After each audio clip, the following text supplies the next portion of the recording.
Hey guys, and welcome back to Culture Boys, a show where two guys just want to have a chat. This week is part 2 with Wilder once again, live action adaptations, Bleach, and Jojo. Let's get right into it. Should we move on to another one about swords? Yeah, sure, let's do it. So, let's talk about Bleach. Yes, 2018's Netflix original Bleach. You know, I'm in mixed minds about Bleach. It was an odd one. Like, I mean, I appreciate that they had to try and turn it into a 2-hour-long film with a full story that, you know, the first arc essentially in the anime is Soul Society, right? Yeah. It's pretty much the first. Yeah.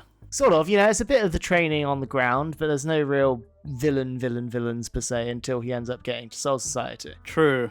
So obviously they had to do that by having Rukia's brother. I always forget his name. What's his name? I literally just watched it. Byakuya Kuchiki. Byakuya, yeah. So of course they had to use him and then Renji as a side villain. But I mean, it was done well. I loved the effects in it. I don't think the hollows actually looked too tacky and CGI. They could have looked a lot worse, put it like that. Yeah, they still looked a bit... I mean, obviously, of course they did. Yeah, they still looked a bit too CGI for me, as in, like, they were a bit too, like, slick.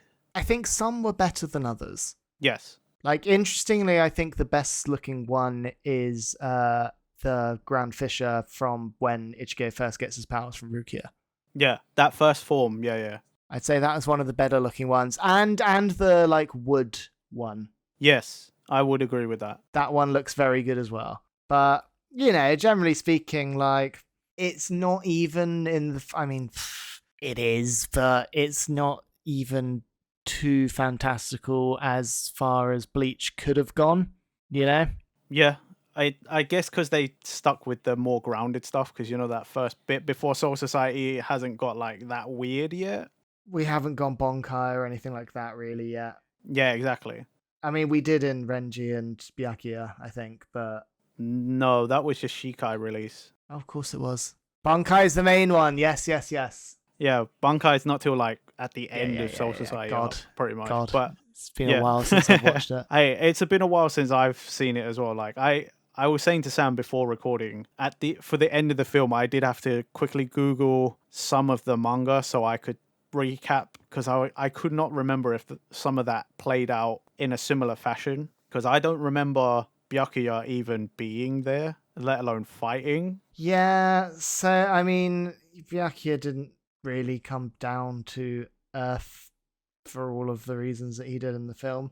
Yeah, and I will say, though, although some things in the film I was like, meh, it was alright. It was a decent film, right? Like, as adaptations go, it was one of the better ones. I mean, it did well in the box office, which says a lot, but, you know, you can tell that they were setting it up for potential future things. Oh, yeah. But from what I've read and I've looked into it, it doesn't look like anything's been announced anytime soon. But, you know, I mean, they've got Chad in it because, of course, they've got Chad in it, but he doesn't really do anything. Yeah. He's just there.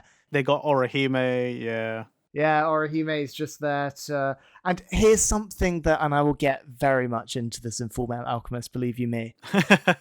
But something that really annoys me about, like, main female characters in these live-action versions... I think I know what you're going to say. ...is, for some reason, I don't know if it's the actresses or anything like that, nothing against them, but they almost, compared to all of the other actors, act it to anime, and it really, really, really gets on my nerves. I think that is a Japanese acting thing. Yeah, but no one else really is like it. Like, it's specifically Orihime and Winry drive me up the wall, both of them. The other actresses are fine. It's Orihime and Winry, as in the how they play the "oh, I kind of fancy you" kind of thing. Yeah, and it's too over the top. Like, I get that Orihime is interested in Ichigo, but the way the actress portrays it, I don't have no other way of putting it other than it's too anime. It is. And compared to everyone else and how everyone else is acting, it just feels a bit off. It is almost a caricature of a character. Yes. Yes, there you go. That is a good way to phrase it.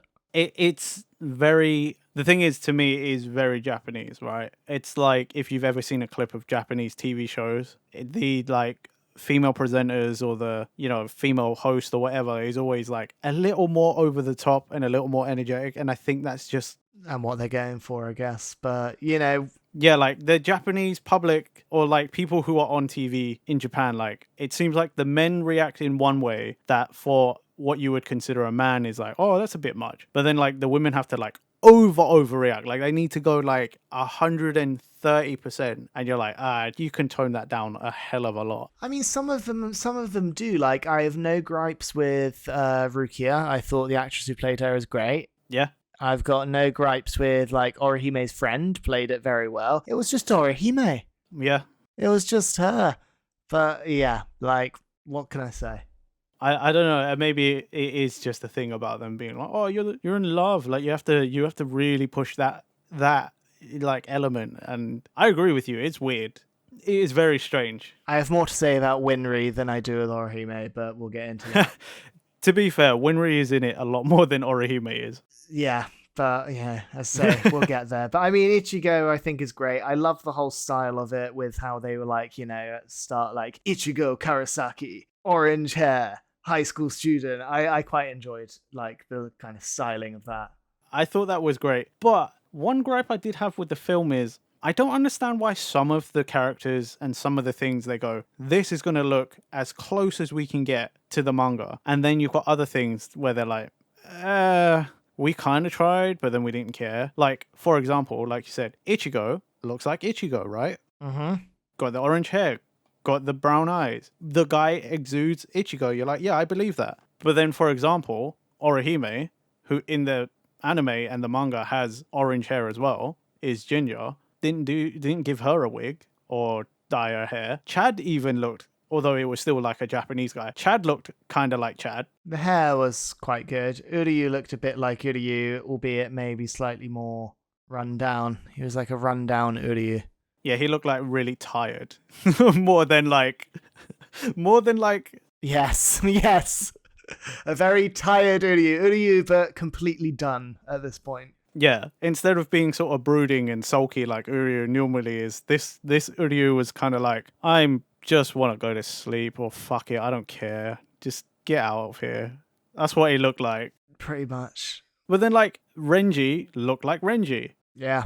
He didn't act like Renji. No. He acted like some weird like delinquent Renji, like some weird like anime typical, you know, like crazy guy with sword or knife, because he like licks the blade and he's like, Yeah, like, I hate you, human. yeah, you know what I mean? Like, Yeah.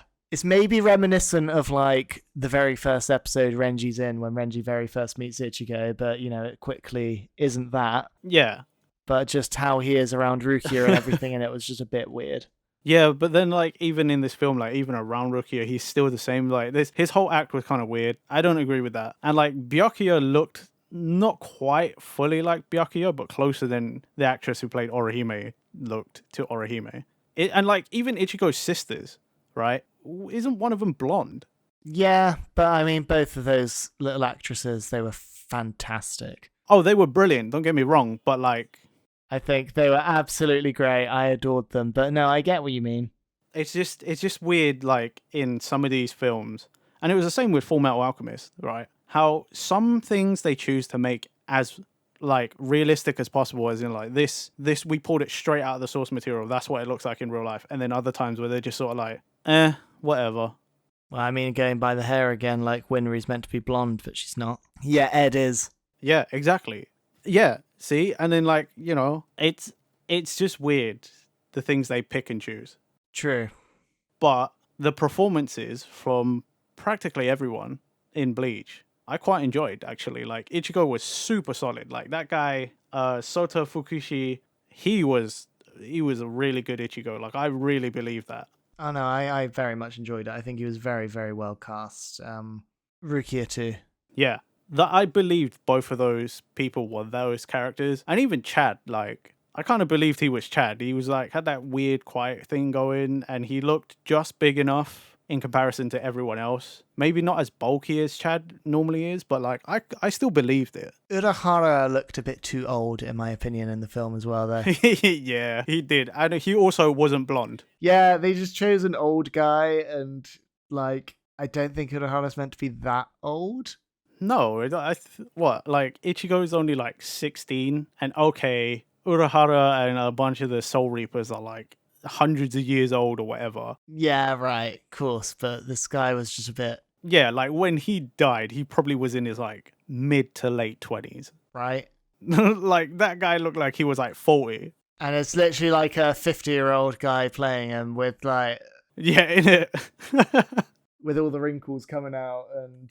Yeah, with the wrinkles and still wearing that doofy hat. It just didn't look right. It did not suit him. That was the thing, like, they didn't give him blonde hair, but they still made his regular hair look like Urahara and put the stupid hat on. And you're just like, oh, I feel sorry for this man. Yeah. It's like this old Japanese man who has to fucking play this anime character. But as I say, I mean, it was good action. It was it was good. So, you know, they had to make it a film. They had to give it a full-on plot. Like, Yeah. it would be good. I would enjoy seeing another one, but I feel like it would then suddenly be a really rushed Soul Society arc and this, that, the other. So maybe it's not the... For sure. Unless they also was like, oh, we've only done half of Soul Society. Come and watch the next film. And I don't know how much I want to have to keep watching the arcs in parts in films. You know what I mean? Yeah. Like, I don't want to go and watch a part 1 and then a part 2. Can we just be very appreciative that Kon wasn't in it though? Oh, God, yeah. I hate Kon. Although, what's Urahara's, like, assistant? You know, the big muscly glasses guy? I wish he was in it. I like that guy. Yeah. There are some characters that would be great to see in a live action form and see how they do it, but Yeah, oh god. I was actually dreading, because you know there's that one scene where Rukia goes to get like the replacement thing for her weird communicator. I thought that was going to be where she gets the con pill thing. yeah. And I was not looking forward to that. Honestly, god, that would have been so bad. CGI stuffed lion toy. But I can also appreciate the small details, like, you know, when Rukia is explaining stuff and she still draws those shitty rabbits. Oh, yes. No, that was great. That was great. Just the little attention to that. That was brilliant. And like, I wasn't actually sure, because it's Japan, right? And I was thinking, oh, they might not want to do the weird like relationship with his dad, where his dad like constantly like beating him up to as a form of training. Oh, no, they did that. They did that. Yeah, I was so surprised, right? You know, like when he first walks in and his dad just gets him in a fucking like headlock, like, where you been? You're late. We eat dinner together every day. That's how my dad treated me. You're just like, whoa. Okay, they just went for it. Like, the guy who played his dad as well, Oh, he's great. he was great. Like, Ichigo's whole family, those actors were perfect. I loved them. They did it so well. Like, as far as like some child actresses and actors that I've seen, like, those girls were on point. It was great. Oh, they were so good. Really, really, really fun to see, and they played how Ichigo's sisters actually are quite well as well, I think. Yeah, I think that's the saving grace as well. Yeah, good levels of sass, you know. Yeah, as I complained about before, like, okay, one of them, I believe Karin, is the his sister that looks like a normal Japanese girl, right? And his other sister, Miyu, is the one who's blonde. Even though the younger sister was not blonde, I still could distinguish before they even spoke names who was who. Oh, yeah. So that really speaks to the performances. Very much so. It was good fun. I mean, who knows? Maybe they will do a second one for us in the future. Again, as I say, seemed to do really well in box office. Like, yeah, I remember watching it, and I didn't come away from it in the same way that I have things like the Western Netflix Death Note or Dragon Ball or Dragon Ball Evolution. I've never watched Evolution. Oh, treat yourself, honestly. I don't think it would be a treat. I think that'd be a punishment. I read recently James Masters, who played Piccolo, as in Spike from Buffy. He recently said shortly after arriving on set, he could tell that the film was going to be a flop. Ooh. But he's only recently just said that, which I think is hilarious. Oh, that is rough. But say I came out of Bleach and I was just like, yeah, you know what? It's not so bad. It was okay. I wouldn't and I hadn't. It's been 4 years, I guess. I wouldn't have rushed to see it again, but it was good. Yeah, like as a one-time viewing, if you were doing, a watch along or something like a group viewing in that kind of sense, yeah, it's worth a watch. Like, watch it once, you don't have to watch it again. I think the only thing I really wished happened was that Ichigo got his Shikai release. I just wanted to see that big ass cleaver, Yeah. like his normal sword, his normal Zanpakuto is already pretty big. I just wanted to, just once, like at the end of the film, just wanted to see that big ass knife, but it never happened, and that really bummed me out. It would be cool to see in live action, just all that Ichigo can do, but... Yeah, I mean, because you saw Renji and Zabimaru, right? He did his Shikai, and then you saw him swing that around like a whip. That was cool. Yeah. Bit too CGI-y for me. Like, you could tell it was like computer generated, not quite real. Hard to do a sword whip, I guess, but yeah, like sometimes, budget went on all of the hollows, I guess. Yeah, probably. And those explosions, because Oh, yeah. they did quite a few explosions. But yeah, like, besides that, I would still recommend you go and watch this if you're interested. If you don't have any interest in Bleach, don't bother. You're not missing out on anything. But if you kind of want to watch it, it's a decent watch. You probably won't regret it. Yeah, I'd agree. I know that's not a great sell. Yeah, don't, as long as you don't go into it thinking that it's going to be completely and utterly true to the source material, then, it's an enjoyable watch. It is an enjoyable watch. Yeah, there's plenty out there that are much worse. Much, much worse. Yes. Like Sam said, the Netflix Death Note. Probably easily the worst. Oh god, if you ever want to watch a live action Death Note, do not go and watch the Western version. No, go watch the Japanese ones. They're so much better. Its only saving grace is Willem Dafoe. Oh yeah, for sure. For sure. Oh god. Anyway, I think this could lead us into our next film. I think we should talk about one that I didn't know existed until you posted on the WhatsApp group the other day that you bought the DVD. Oh, okay, yeah.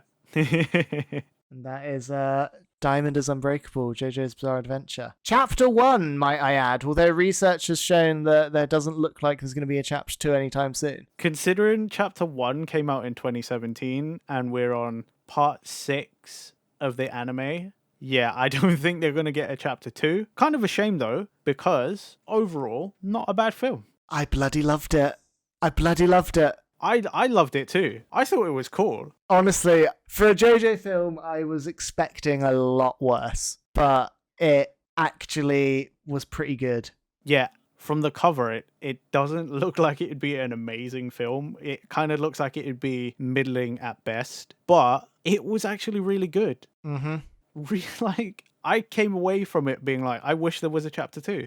Yeah, some of the stands, I think, definitely looked better than others. Yeah. So it's relatively true to the manga, in which it oops, sorry about that bang noise. That's my phone falling to the floor. It's alright. So it covers the first sort of major arc in Diamond is Unbreakable. Yeah, pretty much. Of which, oh god, what's his name? Sugumaru or something like that? Did I get that right? I don't remember. The guy who is running around with the bow and arrow shooting people in order to find someone who would kill his father for him. Basically, Okuyasu's brother. Yes. Yeah. So it follows him. It does the whole bit with the serial killer guy who then gets Aqua Necklace as his stand. Do you know what the funny thing is? I didn't even remember that character, I remembered the stand over the character. I literally didn't even remember that. As I was watching it, I googled Aqua Necklace and I was like, yes. Right. Because I very much remember Josuke getting him in the bottle and then like shaking him about and stuff like that. Oh, okay. Which, the cat's coming to say hi. You might have heard a little chirp there. So that was... Yeah, it was fun. It was a good arc, and then it gets to, so you have that. It's kind of half the film covers the guy with Aqua Necklace. Yeah. Before you then go into the guy who's been shooting people with bow and arrow, and his stand is, oh god, what's it called? It's like the full frontal assault with the army thing. Yeah. Total bad company. There you go. Bad company is the stand. Yeah, it's good. It's really, really well done. Obviously, the bigger evil at work is possibly my favorite JoJo villain of all time, Yoshikage Kira. Kira Yoshi, yeah. Yeah, but we don't get him in it. There is a tease at the very end where we see a hand in a bag. That's the worst part. That is the worst part. It's a tease. What, that we didn't get to see him? Yeah, Yeah. tease for chapter 2. Oh, that's so sad. But I was so excited about getting to see a live action Yoshikage Kira. But I mean, we got to see his stand. We got to see, I think it was Red Hot Chili Pepper. Which one's the bomb? I thought the bomb was He's got 2 stands, hasn't he? So another. I thought his stand was Another One Bites the Dust. maybe that's Another One Bites the Dust. Right, hang on. Yoshikage Kira stands. Because his other stand is Killer Queen. Killer Queen. Who's Red Hot Chili Pepper? I'm just going crazy. That was the electric guy. You know, he had the guitar, Yes. electric guitar, and it was like a platypus looking thing. Sorry, you're right. Excuse my poor JoJo knowledge, everyone. It is Killer Queen that is his stand. The only reason I remember Kira's stands is because they're Queen songs. Yeah. And I'm a big fan of Queen, so I was like, oh, cool. I'm a killer queen, caught by a laser beam, diamond eyed and laser beam. Doesn't really blow your mind. That was probably all the wrong lyrics. Yeah, good enough. But it was fun. Like, honestly, the guy who played Jusuke, really, really good. He sold that role. They very much stuck to. I'm honestly, the thing I'm most impressed with, whether it was wigs or not, and let's be honest, it probably was wigs, is they got the hair right on everyone. Yeah, I know, right? Like, they got everyone's hair right. Josuke's quiff perm thing was perfect. Yeah. And then, like, Koichi's hair. Koichi's hair was good. Jotaro. Like, they even did the weird hat blending into the hair for Jotaro. Like, I still have some, like, Jotaro wasn't quite hench enough. he wasn't quite hench enough, but I also kind of get it. I quite like how the guy played him. Plus, at that point, Jotaro's not a teenager anymore. He's a bit older. He's like in his late 30s. And as we've seen from part 6 so far, Jotaro just kind of seems to lose a lot of his bulk as time goes on. Yeah. But we still managed to get a good yada yada out of him a couple of times. I should have looked it up. I didn't. But I was wondering if the actor who played him was also his voice actor. Because at times he really did sound like what I remember Jotaro sounding like in the anime. I agree. I mean, it's funny you should say that as well, because when I was watching Rurouni Kenshin, there was someone who just sounded identical to Roronoa Zoro's voice actor, and I kept like going, oh my god, I keep hearing Zoro, what's going on here? And I was trying to frantically Google, but the guy who plays Zoro is just a voice actor. Oh, okay. So potentially the same with Jotaro. But I mean, they did it well. Yeah, they did. I always forget that Jotaro is technically Josuke's nephew. Always forget that part.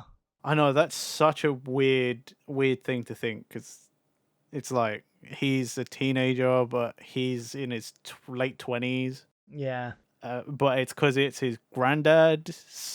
I mean, I do wonder. We've had Koichi show up in part 5. I wonder if Josuke would ever show up again. I don't know. I don't think you really, besides Jotaro and Joseph, I don't think you actually see many other JoJos reappear. No.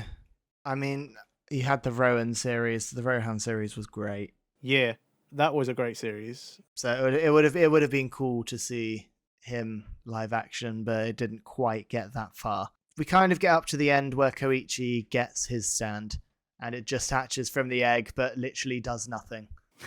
That was so good. Oh man. But one thing I did want to mention is, did you also laugh really hard at the start of the film? Because it starts in Koichi's room. He just moved to Morio Town a little while ago, and he's putting up JoJo merch. Yeah, I got really confused by that. Like, what was... He had manga, posters, like... But he literally had the manga that he put up, I'm positive, was Diamond is Unbreakable. Yeah, I think it was only part 4, or up to part 4, right? It was very confusing. It was so on the nose, but I kind of like it. Yeah, it was just meta for the sake of being meta, right? Yeah, exactly. Like, I didn't know how to feel before I went into this film. Because I was like apprehensive that the CGI was going to be terrible and that the stands were just going to be god awful, right? But I think they actually did it quite tastefully. I agree. I mean, I think some looked better than others. Yeah. Like, Bad Company looked great, but it's hard to get wrong. They probably literally just used some drones that looked like Hitachi helicopters and, miniature tanks and stuff like that. Yeah. But, Aqua Necklace looked really cool. It did. Like, how they did that. I really liked the water effects from there. Even Crazy Diamond didn't look too bad, nor did Star Platinum. I think the one that maybe, because it didn't feature all that much, that maybe looked the worst was the hand. Yeah. But the hand's just weird looking anyway. I mean, that stands in general, isn't it? Most of the time, if they got a form, they look kind of weird. Yeah, I would agree. But, agreed. They did them well. And I like the whole, like, kind of phasey, wispy effect that they gave them to show that, they're not all there. Yeah, that there's some sort of... But then it was only then once like Josuke got a bit more into knowing what a stand is that they became kind of more solid. I quite liked how they did that. That was quite cool. Yeah, I think another solid touch, I wasn't even expecting it because I don't remember if they even did that in the anime, was, after Jotaro shows up and he has that sort of interaction with Josuke, then he goes back to his hotel and the actor actually spoke English. Yes, he does, because Joseph is meant to be American. So he chats to him in American. Yeah. Which is why we got all of the, oh my God, and stuff in the manga for Joseph. In the anime, sorry. Oh, the English is so good. I feel like if you watch the dub, a lot of that is lost, probably. I think it almost definitely is. I had a friend who said he watched the dub, and I was like, oh, did you laugh? And then he didn't quite understand the memes because I don't think they happened.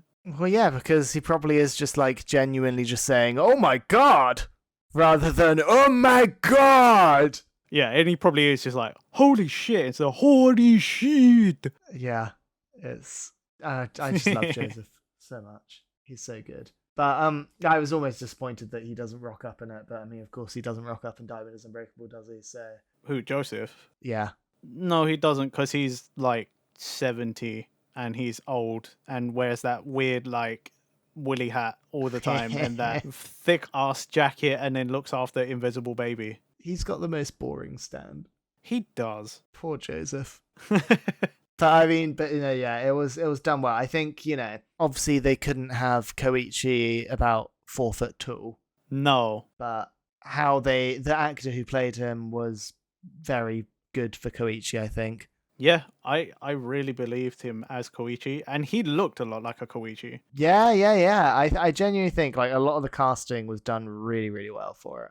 So, it's solid. But as you say, 2017... the likelihood of a chapter 2 at this point, probably not on the cards, but if it is, I would watch it. I know, right? It honestly is the saddest thing, because it looks like it'd be a pretty bad film just from the cover. Like, the cover really does it an injustice. But the film was actually pretty good, and based off what we watched, I really would have liked a chapter 2, because we would have at least seen some Kira Yoshikage. I don't want to see Shigechi and his stupid harvest. I hate that character, but he would be in it. Like, you would have seen so much and so many of these characters. Like, it would have just been really cool. But then I feel like if they somehow managed to get a part 2, then they probably would have been like, oh, come and watch part 3, and then it would have finished. Because, like, JoJo part 4, like, Diamond is Unbreakable, is fairly long, it feels like. So I don't think they would have done the whole thing in 2 films. I'd have loved to see the alien guy that has literally no bearing to the story whatsoever. And then they just kind of leave him.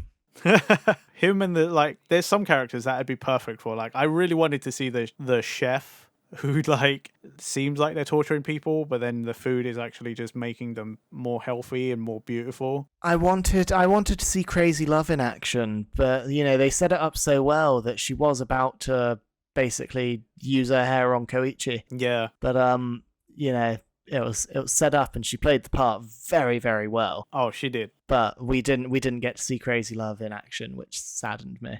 Although saying that, I think the tease for her almost getting a stand was kind of a bit lame as well, because it just looked like they put a fan underneath her and have her hair blow a little bit, but they didn't turn the fan up just enough. So it sort of floated a little bit and you're like, ooh, spooky, but it wasn't like, holy shit, that's her. Yeah.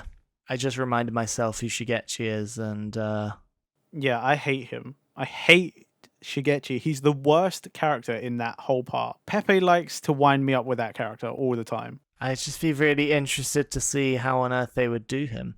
Just with his weird little spikes in his head. With that fucking Dodoria head. Yeah. He's just like a Dodoria and human love child, isn't he? Oh god, that makes it worse. That's something I wish I'd never have to imagine, Yeah. but here we are. I mean, what's the guy who, very quickly becomes Josuke and Koichi's friend, who has the hand?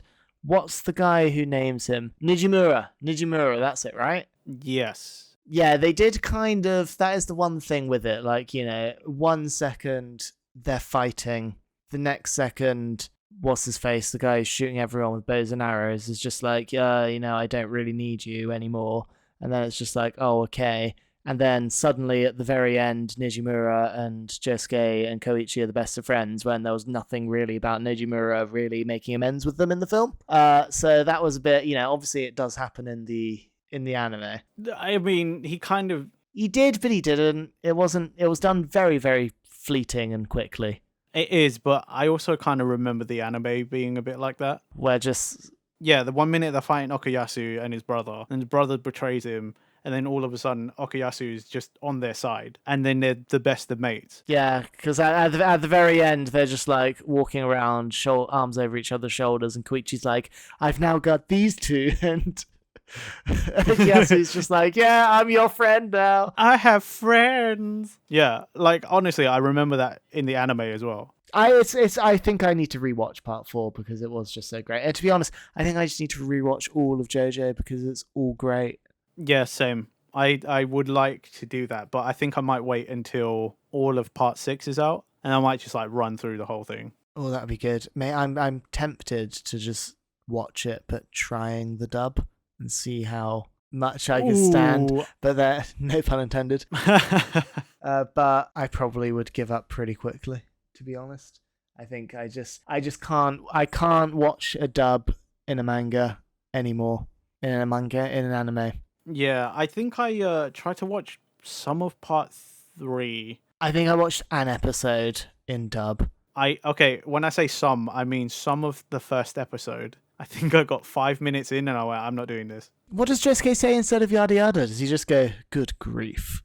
Because yada yada is like his entire catchphrase. Yada yada. I don't think Josuke says a yada yada. Not Josuke, Jotaro. Oh, Jotaro is still... I don't know, actually. Probably good grief, yeah. Yeah, just good grief. Yada yada. Yeah, I know. It doesn't quite hit like yada yada, does it? No. What would be great is if the part 5 dub is just everyone with Italian accents. Can you imagine? Yeah, but then you don't like... I'm Bucciaretti. Yeah, you don't get Japanese Italian, though. You don't get the guy who walks around going, Di molto! It would be so good. That is one thing that I did also think, though, is not only did I want a chapter 2, I was kind of like, I kind of want to see more JoJo live action, not just part 4, like... Oh, yeah. I kind of want to see what they would do. I think it'd be kind of fun. Agreed. I'm just thinking what one is probably technically could be the easiest for them to do, and in terms of length, I would say probably part 5 would be quite easy to do in 2 chapters of 2-hour films kind of thing, Yeah. You get up to the boat when What's-His-Face leaves for the first chapter, and then you do just the entire end in Rome for the second chapter. Pretty much. And Bob's your uncle, you're done, and then we'd even get to see Jean-Pierre, which would be my favourite thing in the world. I love Polnareff. Yeah, and then we get to see Polnareff Turtle. Polnareff is literally just my favourite JoJo character of all time. I actually don't know who my favourite character of all time is. I just love Polnareff. There's just something about him. He just kills me. Yeah, part 5 would probably be the easiest because I think it is the shortest. Yeah. But I also don't have any experience of any other JoJo medium. I've only watched the anime. I haven't read the manga. I've seen this film now, like, and I've played one of the games. Yeah, I played one of the games as well. I think it was like the team fighting one or something. Yeah, Eyes of Heaven on PS4. That's the one. Eyes of Heaven. So, yeah, I mean, I'd still like to see what a part 1 and part 2 could look like as well, because part 1 would also be quite easy to do. Oh, that would be very quick and very easy. I would love to see a live action Dio. That'd be like a single film, but that would also be different because obviously Hamon and stuff. So it'd be a bit more like your typical kind of martial arts film, I think, which could still be cool. I've always wondered why they decided to just completely change up the abilities in it, but maybe they just realized that's all we can do with Hamon. Yeah, it probably was just a limitation of Hamon. And also probably because I don't remember when, but JoJo used to be in Shonen Jump and then it switched magazines partway through. I think that's somewhere in part 3 it stopped being Shonen Jump. How many parts are there now? Like, what have we got after Jolene? Part 8 is finished, and I believe he's working on JoJo Part 9, JoJo World. Nice. I mean, there's not been a single bad part so far, so...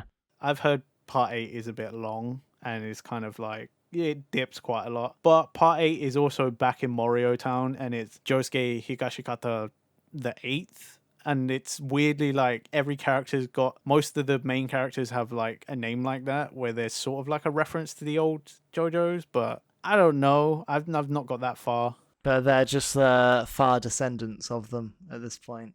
Potentially, I have no idea. Again, I don't actually know, but... And yet Jotaro will still show up, because he shows up all the time. Hey man, who knows? Anything can happen, right? I mean, part 7 is JoJo on horses. Is it literally? Oh, do you not know about Steel Ball Run? No, oh my god, tell me. Yeah, it's literally JoJo on horses. It's literally JoJo on horses, and they're hunting the 7 pieces of Jesus so that they can make a wish. Excellent.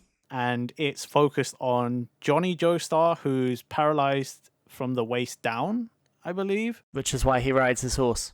They all are horse riders for some reason. It's more... apparently, part 7 is more focused on Diego, who is a Dio descendant. Sounds like it. And there's 2 of him or something. There's one from the present and then one from the future. And the one from the future stand is a literal dinosaur.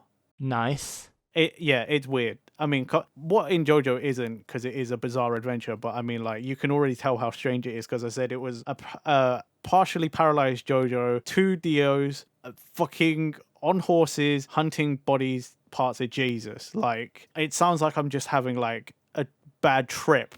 Oh my god, and his first main character, whose stand isn't humanoid. Yeah. His stand's a freaking elephant.